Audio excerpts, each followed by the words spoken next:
ఈ కలియుగం మనందరికీ తెలిసినటువంటిదే. కలియుగం అనేది కలేర్ దోషనిదేహి రాజన్ అని చెప్పి సుఖదేవ గోస్వామి చెప్పడం జరిగింది. కలియుగం అనేది దోషాల పుట్ట. అలాగే మరి కలియుగంలో ఆ రోజు రోజుకి ప్రతి క్షణం కూడా ధర్మం, దయ, అన్ని సద్గుణాలు కూడా నానాటికి కూడా క్షీణిస్తూ ఉంటాయి. ఇది కూడా మీ అందరికీ తెలిసిన విషయమే కదా. మరి ఈ కలి యొక్క కల్మషాన్ని నాశనం చేయడానికి మనకి శ్రీమద్ భాగవతంలో కొన్ని పరిష్కారాలు మనకు చెప్పబడ్డాయి. ఏమిటవి చెప్పండి. మీలో భాగవతం ఎంతమంది చదివారు ఇక్కడ ఉన్నవాళ్ళు? హరినామ సంకీర్తన, ఇంకా కలి యొక్క కల్మషాన్ని నాశనం చేసేవి ఇంకేమిటి? భాగవతం, స్వయంగా భాగవతం ఏదైతే ఉందో అది భాగవత సేవనం అనేది కలి యొక్క కల్మషం నుండి మనం రక్షిస్తుంది. మరొకటి ఏమిటి?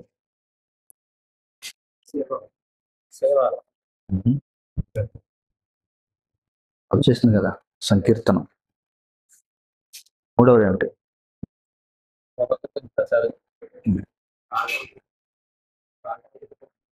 భాగవతులు. ఇంకా మూడవది కలి యొక్క కల్మషం నుండి రక్షించుకోవడం కోసం భాగవతంలో చెప్పబడినటువంటి 3 విషయాలు. ఒకటి నామ సంకీర్తనం, రెండవది భాగవత శ్రవణం అంటే భాగవత సేవనం, మూడవది ఆధ్యాత్మిక గురువుని సేవించడం, గురు కరణధారం అని చెప్పి భాగవతంలో చెప్పబడింది. ప్రామాణికమైనటువంటి ఆధ్యాత్మిక గురువుని స్వీకరించి ఆయన సేవించడం అనేది కలి యొక్క కల్మషం నుండి మనల్ని మనం రక్షించుకోవడానికి ఒక మార్గం. ఈ 3 మార్గాలు మనకు చెప్పబడ్డాయి. అందుచేత కలియుగంలో ప్రామాణికమైనటువంటి గురు పరంపరలో ఆధ్యాత్మిక గురువుని స్వీకరించి ఆయనని సేవించడం అనేది చాలా ముఖ్యం. అందుకే ఈ వ్యక్తి ఈ 3 చేయాలన్నమాట. నామ సంకీర్తనం చేయాలి, భాగవతాన్ని సేవించాలి, అలాగే ఆధ్యాత్మిక గురువు యొక్క ఆదేశాన్ని మనం సేవించాలి. ఈ 3 చేస్తే మనం కలి యొక్క కల్మషం నుండి రక్షించబడతాం. అలాగే శ్రీకృష్ణ భగవానుడు మరి ఆయన చెప్తున్నాడు, మద్భక్త్యా పూజా విధికాహ అని చెప్పి అంటున్నాడు. నన్ను పూజించడం కంటే నా భక్తుడిని పూజిస్తే మీకు ఎక్కువ ప్రయోజనం వస్తుందని అంటున్నాడు. సాధారణంగా ఎవరైతే కనిష్టాధికారులు అని చెప్పంటాం, ప్రారంభ స్థాయిలో ఉన్న వాళ్ళు ఏమిటంటే మందిరం, భగవంతుడు, ఇదే వాళ్ళకి తెలిసింది. మందిరం అంటే భగవంతుడు. వాళ్ళకి తెలిసిందల్లా భగవంతుడికి రోజు మనం నమస్కారం చేసుకోవాలి, భగవంతుడిని సేవించాలి, అంతే. కాబట్టి ఆ విధంగా ఎవరైతే భావిస్తారో వాళ్ళు కనిష్ట స్థాయిలో ఉన్నట్టు. కానీ ఉన్నత స్థాయి అవగాహన ఏమిటంటే భగవద్ భక్తుణ్ణి సేవించడం అనేది ఇంకా ఉన్నత స్థాయి అవగాహన. అందుచేత మరి కృష్ణుడు అలాగే భగవద్గీతలో కూడా ఆయన చెప్తున్నాడు, 4వ అధ్యాయం 34వ శ్లోకంలో ఏమంటున్నాడు, తద్విద్ధి ప్రణిపాతైన పరిప్రశ్నైన సేవయ ఉపదేక్షంతి తే జ్ఞానం జ్ఞానిన తత్వదర్శిన. కాబట్టి ఒక తత్వదర్శి అయినటువంటి ఆధ్యాత్మిక గురువు యొక్క దరిచేరి వారిని సేవించి పరిప్రశ్నలు వేయాలి అని చెప్పి చెప్పడం జరిగింది. కాబట్టి ఆధ్యాత్మిక గురువు అంటే ఆధ్యాత్మిక గురువు ఎవరు అంటే భగవంతుని యొక్క ప్రతినిధి. కాబట్టి భగవంతుణ్ణి మనం ఏ విధంగా మనం భగవంతుని సేవించాలంటే ఆధ్యాత్మిక గురువు ద్వారా సేవించాలి. ఇప్పుడు ఆధ్యాత్మిక గురువు మనకి లభ్యం అవుతున్నటువంటి అత్యంత సన్నిహితమైనటువంటి లంకె కృష్ణుడికి అనమాట. శ్రీల ప్రభుపాదులు గారు చెప్తారు, ఆధ్యాత్మిక గురువు ఏం చేస్తారంటే మన ఆధ్యాత్మిక గురువుకు చేసినటువంటి పూజ, ఆయనకి చేసినటువంటి కీర్తనం, ఆయనకి చేసినటువంటి సేవ ఏవైతే ఉన్నాయో ఆధ్యాత్మిక గురువు ఏం చేస్తారు, వాటన్నిటినీ తన యొక్క గురువుకి ఆయన సమర్పిస్తారు. ఇప్పుడు ఒక సన్యాసి వద్దకు వెళ్ళి మీరు ప్రణామం చేశారనుకోండి, ఎవరైనా సరే ఒక భక్తుడి దగ్గరికి వెళ్ళి ప్రణామం చేస్తే జ్ఞాని అయినటువంటి ఏ భక్తుడైనా సరే ఈ వ్యక్తి నాకు ప్రణామం చేస్తున్నాడు, లేకపోతే నేను గొప్పవాడిని కాబట్టి ఇది నాకు వర్తిస్తుంది అనుకోడు. ఏ భక్తుడైనా సరే ఏం చేస్తాడో తనకి లభించిన ప్రణామాన్ని ఇది నా ఆధ్యాత్మిక గురువుకి చేసినటువంటి వందనంగా పరిగణిస్తాడు. తాను స్వీకరించడు, దాన్ని వెంటనే ఏం చేస్తాడో తన గురువుకు సమర్పిస్తాడు. కాబట్టి ఈ విధంగా మనం ఆధ్యాత్మిక గురువు చేసినటువంటి ప్రణామాలు కావచ్చు, ఆయనకి చేసినటువంటి సేవ కావచ్చు, ఇవన్నీ పరంపర ద్వారా ఎక్కడికి వెళ్తాయంటే శ్రీకృష్ణ భగవానుడి దగ్గరికి వెళ్తాయి. అంటే మనం అనొచ్చు అనమాట, ఏమిటంటే ఇప్పుడు చూడండి మనకి భౌతిక ప్రపంచంలో కూడా ప్రతిదానికి ఒక ఎగ్జామ్ ఉంటుంది కదా. మనం పాఠం నేర్చుకుంటాం సంవత్సరం అంతా. పాఠం నేర్చుకున్న తర్వాత నేను పరీక్ష రాయాల్సిన అవసరం ఏముంది? నాకు అటెండెన్స్ ఉంది కదా! నేను బాగా చదివాను. నన్ను నేను నిరూపించుకోవాల్సిన అవసరం ఏముంది అనంటే ప్రభుత్వం ఒప్పుకుంటుందా? ఏముంటుంది? సరే నువ్వు మంచివాడివి అయ్యుండొచ్చు, బాగా మేధావి అయ్యుండొచ్చు. కానీ మరి పరీక్ష ఉండాలి కదా! నువ్వెంత గొప్పవాడివో మాకు ఒకసారి చూపించు అని అడుగుతుంది. అలాగే మనం కూడా అనొచ్చు. ఏమిటంటే నేను మహా గొప్ప భక్తుడిని. నేను నేనెంత గొప్ప భక్తుడినో నేను ఆధ్యాత్మిక ప్రపంచం వెళ్ళాక నా టాలెంట్ చూపిస్తాననొచ్చు. డైరెక్ట్‌గా కృష్ణుడి దగ్గరికెళ్ళాక నేను చూపిస్తాను. ఇక్కడ నేను పెర్ఫార్మ్ చేయను అనొచ్చు. కృష్ణుడు చాలా తెలివైనవాడు కదా! ఆయన ఏమంటాడంటే నీ పెర్ఫార్మన్స్ తర్వాత చెప్దువు గాని, ముందు నా ప్రతినిధికి ఆ పెర్ఫార్మన్స్ ఏదో చూపించు. నన్నేదైతే నువ్వు పూజించాలనుకుంటున్నావో ముందు నా ప్రతినిధి అయినటువంటి గురువుకి చేసి చూపించు అంటాడు.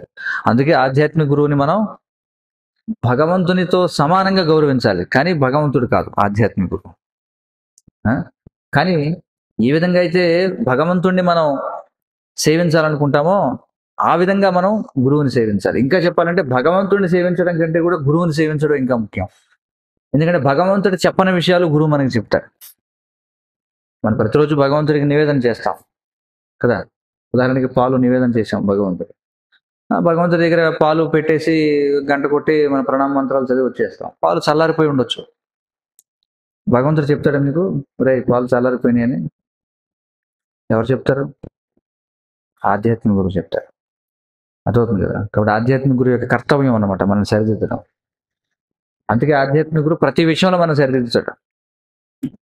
ఏదైనా తేడా వచ్చిందనుకో తీసేయి. ఇందులో వంట చేసాం, ఉదాహరణకి మాతాజీలు ఏదైనా వంట చేశారు, అందులో ఏదైనా తల వెంటుకు పడింది అనుకుందాం, నీ విధంగా చేసేస్తాం. కృష్ణుడు ఏం చెప్పడు.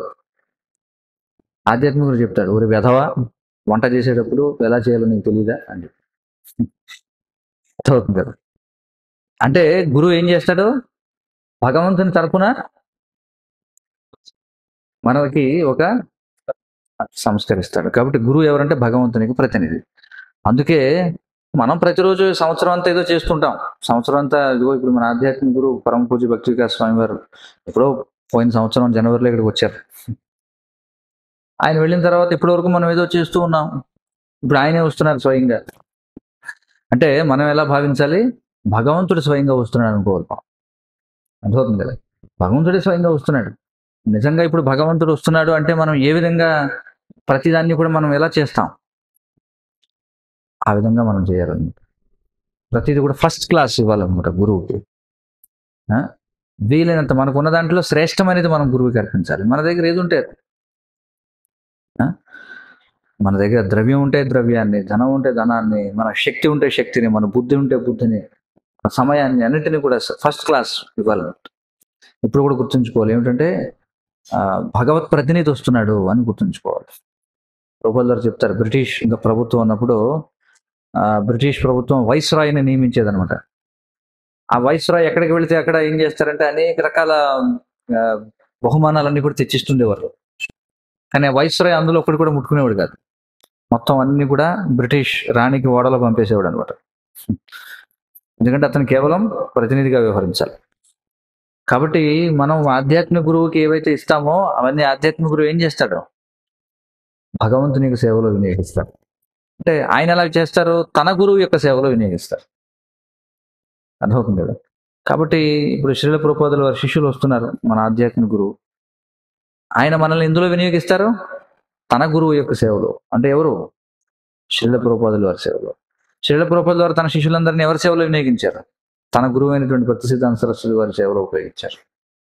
ఇలా మనం గురువుకు చేసేటువంటి ప్రతి ప్రణామం అది మనం కృష్ణుడికి చేసినట్టు. నేరుగా మనం ప్రతిరోజు కృష్ణుడికి ప్రణామం చేయడం ఒక ఎత్తు అయితే, ఆధ్యాత్మిక గురువుకు చేసేటువంటి ప్రణామం ఇంకా ముఖ్యమైనది. నేను ప్రతిరోజు మనం చేసే ప్రణామం ఓకే, కానీ ఆధ్యాత్మిక గురువుకి ఏదైతే చేశామో అది నేరుగా కృష్ణుడికి చేసినట్టే. ఇది గురుతత్వం. మనం చాలా జాగ్రత్తగా అర్థం చేసుకోవాలి. అందుకే యస్య ప్రసాదాత్ భగవత్ ప్రసాదో యస్యా ప్రసాదాన్ నగతి కుతోపి అని చెప్పారు. ఎవరు ప్రసన్నమైతే భగవంతుడు ప్రసన్నమవుతాడు. శిష్యుని యొక్క జీవిత లక్ష్యం శిష్యుడికి ఒక్కటే. ఎవరైతే దీక్ష తీసుకోవాలనుకుంటున్నారో లేకపోతే ఆశ్రయం తీసుకున్న వాళ్ళు ఉన్నారో, ఒకటే వాళ్ళ జీవిత లక్ష్యంగా ఉండాలి. ప్రపంచం తలకిందులైనా ఏమైనా సరే ఎవరైనా అనుకోనండి, మనల్ని వేలాది మంది దూషించవచ్చు, మన వేలాది మంది విమర్శించవచ్చు. అవన్నీ వేరే. నా యొక్క ఆధ్యాత్మిక గురువు సంతృప్తి చెందితే చాలు, ఇక వేరే దానితో నాకు సంబంధం లేదు. చూడండి, భక్తులు ఇప్పుడు అలా ఆలోచించాలి. ఒకరి మన్నన మనకు అవసరం లేదు. ఎందుకంటే భౌతిక ప్రపంచంలో విమర్శించే వాళ్ళు అనేక మంది ఉంటారు. ఎందుకంటే మానాపమానాలు రెండు ఉంటాయి. భగవద్గీతలో కృష్ణుడు చెప్తాడు కదా, సుఖం ఉంటుంది, దుఃఖం ఉంటుంది, మానం ఉంటుంది, అవమానం ఉంటుంది, లాభం ఉంటుంది, నష్టం ఉంటుంది, ద్వంద్వాలన్నీ కూడా ఉంటాయి. కానీ వ్యక్తి యొక్క జీవిత లక్ష్యం ఏమిటి? నా ఆధ్యాత్మిక గురువు నేను చేసే కార్యం వల్ల ఆయన ఒక్కడు సంతృప్తి చెందితే చాలు. యస్మిన్ తుష్టే జగత్ తుష్టం అవుతుంది కదా. సో కాబట్టి ఇది మనకి చాలా చక్కటి అవకాశం అన్నమాట. కనీసం మనకి గురువు మీద భక్తి లేకపోయినా కనీసం ఆయన వచ్చినప్పుడు భక్తిగా నటించినా కూడా, ఎందుకంటే కృష్ణుడు నటనను కూడా తీసుకుంటాడు వాస్తవంగా, అంతే కదా. హేళనగా ఒకవేళ హరే కృష్ణ అన్న తీసుకుంటున్నాడు కదా. అలాగే కనీసం గురువు వచ్చినప్పుడు మనకు నిజంగా భక్తి లేకపోయినా కనీసం భక్తి నటించాలి. మనం ఉత్తప్పుడు ఎలా ఉన్నా కానీ కనీసం ఆయన వచ్చినప్పుడైనా కనీసం భక్తి నటించాలి. దానికి కూడా ప్రతిఫలం ఉంటుంది, అది అర్థం చేసుకోవాలి. అందుచేత ఇది చక్కటి అవకాశం. మరి ఎవరైతే దీక్ష స్వీకరించిన వారు ఉన్నారో, ఇంకా మరొక విషయం ఏంటంటే, ఇప్పటికే మహారాజ్ సందేశం పంపారు ఏమిటంటే, ఎవరైతే ఈ ప్రాంతంలో నా యొక్క శిష్యులు ఎవరైతే ఉన్నారో వారందరి యొక్క సమాచారం నాకు సిద్ధంగా ఉండాలి, నేను వచ్చి రాగానే నా చేతులు పెట్టాలని అడిగారు. బహుశా ఆయన అందరినీ కలిసే అవకాశం ఉంది. కాబట్టి అందరూ కూడా ఈ 2 రోజులు అన్ని కార్యాలు అందుబాటులో ఉండండి. ఈ 2 రోజులు మళ్ళీ నాకు ఏదో ఆఫీస్ ఉంది, లేకపోతే నాకు వ్యాపారం ఉంది, లేకపోతే నాకు ఇంకోటి ఏదో ఉంది అని చెప్పొద్దు దయచేసి. ఎవరైతే, ఎందుకంటే ఒకవేళ పుష్పక విమానం వచ్చింది అనుకోండి వైకుంఠానికి తీసుకెళ్ళడానికి, ఆదివారం నాడు రమ్మని చెప్పంటారా? చెప్పండి, అంటారు అలాగా? అంటారు కదా. అలా అంటే ఇంకా వాడు దౌర్భాగ్యుడు అనమాట. కాబట్టి మన ఆధ్యాత్మిక గురువు వస్తున్నారు అంటే అందరూ దీక్ష స్వీకరించిన వాళ్ళు అయి ఉండకపోవచ్చు, కానీ ఆయన దగ్గర దీక్ష స్వీకరిద్దామని అనుకున్న వాళ్ళు ఉన్నారు కొంతమంది. సో ఇప్పుడు కూడా ఈ 2 రోజులు కూడా పూర్తిగా అందుబాటులో ఉండండి. మిగతా రోజులు ఎలా ఉన్నా కనీసం ఈ 2 రోజులు శ్రద్ధని నటించండి, కనీసం శ్రద్ధ లేకపోయినా సరే. కాబట్టి ఇది చాలా ముఖ్యమైన సందర్భం. పైగా శ్రీల ప్రభుపాదుల వారు శాస్త్రాల్లో చెప్పబడింది, చైతన్య మహాప్రభు యొక్క సేనానిగా చెప్పబడ్డారు. ఆయన యొక్క శిష్యులు నేరుగా ప్రభుపాదుల వారిని దర్శించినటువంటి వారు, ప్రభుపాదుల వారి నుంచి విన్నవారు, ప్రభుపాదుల వారి ఆదేశాలను పాటిస్తున్నవారు. మరి వారి యొక్క ప్రత్యక్ష దర్శనం దుర్లభం అన్నమాట. ఎందుకంటే ప్రభుపాదుల వారి శిష్యులందరూ కూడా ఇప్పటికే చాలా మంది వారు దేహాన్ని త్యజించడం జరిగింది. అతి కొద్ది మంది మాత్రం మిగిలి ఉన్నారు. ఇంకో 10-20 సంవత్సరాల్లో ఎవరు మిగిలి ఉంటారు ప్రభుపాదుల వారి శిష్యులు. కనీసం మనం శ్రీల ప్రభుపాదుల వారిని దర్శించలేకపోయినా కనీసం వారి శిష్యుల్ని దర్శించే అదృష్టం అది మామూలు విషయం కాదు, అదవుతుంది కదా. కాబట్టి వీలైనంత మంది మీ యొక్క బంధువుల్ని, వాళ్ళని, వీళ్ళని అందరినీ కూడా తీసుకురండి కార్యక్రమాన్ని. మరి ఈ కార్యక్రమంలో భాగంగా మొట్టమొదటి మనకి మంగళవారం నాడు ఉదయం 5 గంటలకి మహారాజు వారు వస్తారు రైల్వే స్టేషన్కి. మరి మనం ఘన స్వాగతం పలకాలి. సో కాబట్టి అందరూ కూడా రండి, మీ స్నేహితుల్ని అందరినీ కూడా తీసుకురండి, అందరినీ కూడా. ఇంకా చక్కగా మీరు వారికి ఏమన్నా పూలదండలు తీసుకురావాలంటే తీసుకురావచ్చు. పూలదండలు తీసుకురావాలనుకున్న వాళ్ళు అందులో ప్లాస్టిక్ లేకుండా చూడండి, తడి లేకుండా చూడండి. ముందుగా మీరు అందరూ వచ్చేవాళ్ళు కృష్ణాశ్రీ ప్రభు ఎలాగో మీరంతా టౌన్ నుంచి వస్తారు కాబట్టి ప్రభువుని సంప్రదిస్తే ఆయన చెప్తారు ఎలా దండ వేయాలి ఏమిటి. సో కాబట్టి చక్కగా స్వాగతం పలకాలి. అలాగే ఇక్కడికి తీసుకొచ్చిన తర్వాత మరి మహారాజు వారికి 2 చోట్ల విడిది ఏర్పాటు చేస్తున్నాం. ఇక్కడ మరొక చోటను కూడా గెస్ట్ హౌస్లో. ఎందుకంటే మహారాజు వారి అసిస్టెంట్ ఏమన్నారంటే, ముందు రోజు 3వ తారీఖున చెన్నైలో ఒక బహిరంగ కార్యక్రమం హాజరై వస్తున్నారు మహారాజు. ఆ రోజు రాత్రి ట్రైన్లో ఎలా ఉంటుందో మీకు తెలుసు, ఇద్దరు పట్టొచ్చు పట్టకపోవచ్చు. వాళ్ళు అడిగింది ఏంటంటే, ఇక్కడికి వచ్చిన తర్వాత పగటి సమయంలో ఎలాంటి శబ్దం ఉండకూడదు మహారాజు, ఎందుకంటే ఆయన విశ్రమించాలి. అర్థమైంది కదా. ఎందుకంటే తర్వాత రోజు మళ్ళీ రైల్లో ప్రయాణించాలి కాబట్టి మరొకటి కూడా ప్రత్యామ్నాయం చూడమని చెప్పారు. సో కాబట్టి 2 ఏర్పాటు చేస్తున్నాం.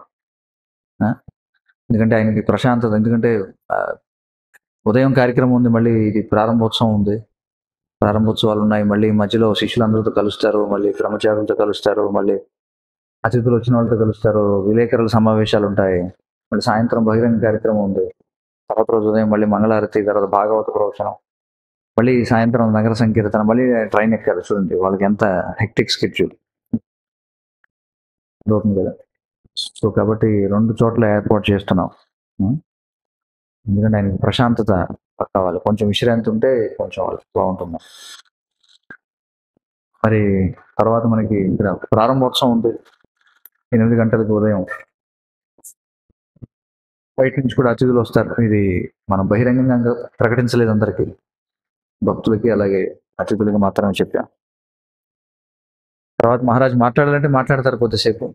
ప్రారంభోత్సవం లోపల పాలు పొంగించిన తర్వాత మాట్లాడాలంటే మాట్లాడతారు, లేదా తర్వాత ప్రసాద వితరణ ఉంటుంది. దానితో పాటుగా ఆ నూతన అతిథి గృహం కూడా మహారాజు వారే ప్రారంభం చేస్తారు. తర్వాత మళ్ళీ సాయంత్రం కార్యక్రమాలు ఉంటాయి.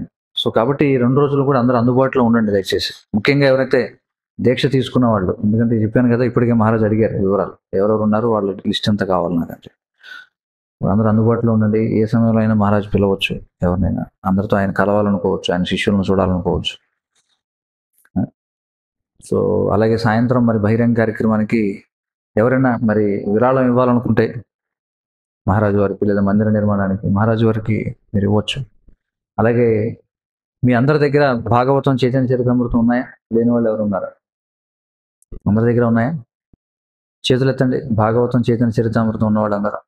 లేని వాళ్ళు చేతులు ఎత్తండి. 1. సో అయితే మహారాజు వారు వస్తున్నారు, తీసుకోండి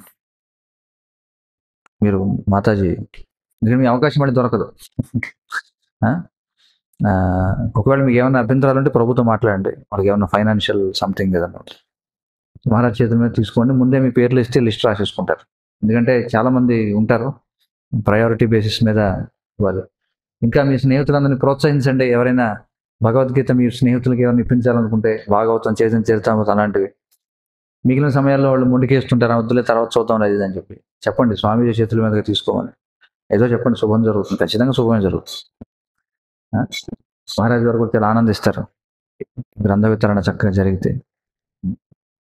సో ముఖ్యంగా మీ అందరి సేవలో మనకి ఆ రోజు ప్రసాద వితరణ, ఎందుకంటే నూతన ఏదైతే మనకి ప్రసాద భవనం నిర్మాణం అయిందో, ఆ రోజు కార్యక్రమం అయిన తర్వాత అక్కడే ప్రసాద వితరణ జరుగుతుంది.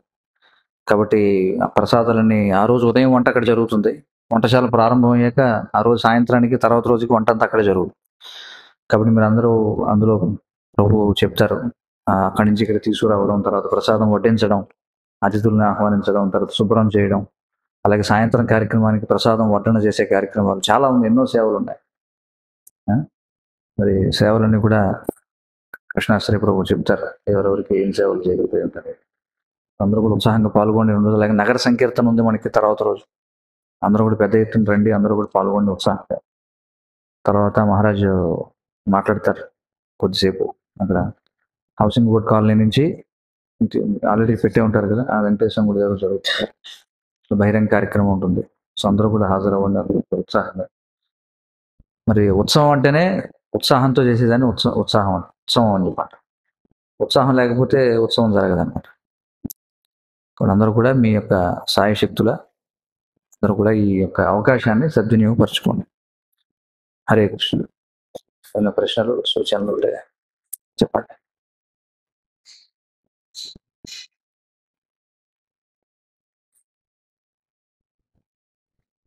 సో ఈరోజు మరి అనేకమైన సేవలు ఉన్నాయి. ఇప్పటికే చాలా మంది సేవలు చేస్తున్నారు. అందరికి ధన్యవాదాలు సేవలు చేస్తున్నారు. ఇప్పుడు కూడా మళ్ళీ ప్రసాదం స్వీకరించిన తర్వాత కూడా సేవలు ఉన్నాయి. పరిశుభ్రం చేయడం, ఇవన్నీ కృష్ణాశ్రీ ప్రభు చెప్తారు. అందరూ కూడా దయచేసి సహకరండి. హరే కృష్ణ. పరమ పూజ్య భక్తివేదాంత స్వామి మహారాజ్ కీ జయ. జగద్గురు శ్రీల ప్రభుపాద్ కీ జయ. గౌర ప్రేమానంద.